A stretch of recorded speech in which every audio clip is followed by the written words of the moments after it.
Okay, first we'll look at an isotonic solution situation.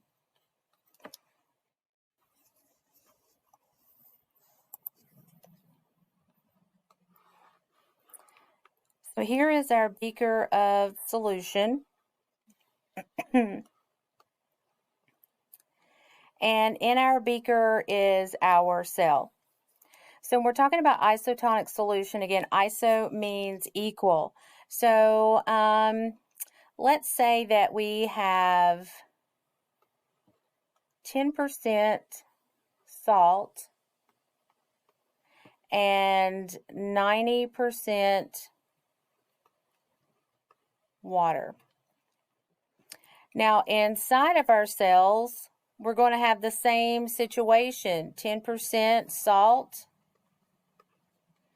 and 90% water. So in this isotonic situation where they're equal, there isn't a concentration gradient of water, so there isn't any place for the water to move to. So the water could just go back and forth, and the size of the cell will remain the same.